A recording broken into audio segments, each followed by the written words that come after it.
ఆ బంగారం దొరకలేదు, బట్ ప్రాణాన్ని తీసింది. నాకు తెలీదు, ఆ బంగారానికి నాకు సంబంధం లేదండి అని చెప్పిన నీకే తెలుసు, నువ్వే తీసావు అన్నారు. కాకిలు స్టేషన్కి పిలిపించారు, బట్ ఏ ఫ్యాక్ట్ ఏంటో కానీ బయటికి రాలేదు. ఇది ఇలా జరుగుతూ ఉండగానే ఓ వార్త, ఆమె ఇలా చేసుకుంది అని. ఇంతకీ ఆమెకు ఈ బంగారానికి సంబంధం ఏంటి? సంబంధం ఉందో లేదో చెప్పాల్సింది పోలీసులు, బట్ పోలీసులు ఆ పని తప్ప మిగిలినవన్నీ చేశారు.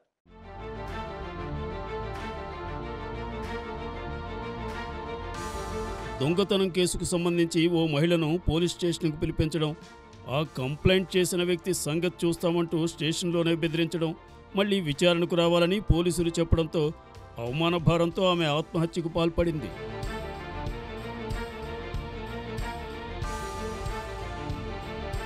యాదాద్రి భువనగిరి జిల్లా రామన్నపేట మండలం సిరిపురానికి చెందిన రాపోలు రమ్య, నరేష్ దంపతులు. వీళ్ళు ఈ నెల 5న హైత్నగర్లోని రామానుజ కాలనీకి చెందిన మేలిడి మానస, సునీల్ దంపతుల కొడుకు బర్త్డే ఫంక్షన్కు వెళ్లారు. ఆ రోజు రాత్రి ఆలస్యం కావడంతో అక్కడే ఉండాలని ఒత్తిడి చేయడంతో వాళ్ళింట్లో నిద్రించారు.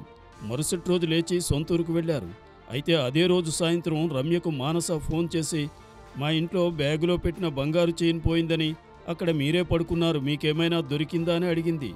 తీస్తే ఒప్పుకోవాలని, లేకపోతే ఎంత దూరమైనా వెళ్తామని మానస్ చెప్పింది. ఆ తర్వాత కొద్దిసేపటికే జంగిటి మురడనే వ్యక్తి రమ్య భర్తకు ఫోన్ చేసి, బ్యాగులో 2 బంగారు చైన్లు, ఉంగరాలు ఉండే, అందులో 2 తులాల గొలుసు కనిపించడం లేదు, రమ్య తీసిందని మాకు అనుమానంగా ఉందని చెప్పాడు.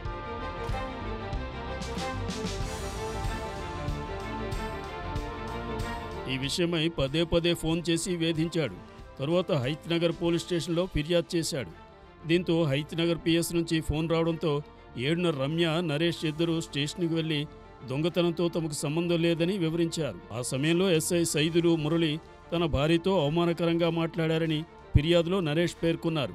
విచారణ ముగిసి ఇంటికి వచ్చిన తర్వాత మళ్లీ విచారణకు రావాలంటూ హైత్నగర్ పిఎస్ నుంచి ఫోన్ రావడంతో రమ్య అవమానంగా భావించి రంగుల్లో కలిపే కెమికల్ తాగింది. కొద్దిసేపటికి గుర్తించిన నరేష్ ఆమెను రామన్నపేట ప్రభుత్వ దవాఖానకు తరలించగా చనిపోయింది. తమపై దొంగతనం మోపి భయాందోళనకు గురిచేసి తన భార్య ఆత్మహత్య చేసుకోవడానికి కారకుడైన జంగిటి మురళిపై చర్యలు తీసుకోవాలని పోలీసులకు నరేష్ ఫిర్యాదు చేశాడు. ఎస్ఐ సైదులు జంగిటి మురళిపై చర్యలు తీసుకోవాలని డిమాండ్ చేస్తూ సిరిపురం గ్రామస్తులు రాస్తారోకో నిర్వహించారు. దీంతో నల్గొండ, భువనగిరి రోడ్డుపై భారీ సంఖ్యలో వెహికల్స్ నిలిచిపోయాయి. చర్యలు తీసుకుంటామని పోలీసులు చెప్పడంతో ఆందోళన విరమించారు. లేని అభియోగం మోపినందుకే మనస్తాపానికి గురై చనిపోయడం సార్ మా వైపు. ఎవరు ఊహించలేదు ఇట్లా చేస్తుందని కూడా చాలా ధైర్యంగా మాట్లాడింది ఎస్ఐ గారు ముందర. ఎస్ఐ గారు కూడా అన్నారంట, మాట్లాడినప్పుడు కూడా ఇన్వెస్టిగేషన్ చేసేటప్పుడు కూడా మీరు అన్నారంట, చాలా నువ్వు తెలివిగా మాట్లాడుతున్నావు అని చెప్పి ఇట్లా మాట్లాడిందంట.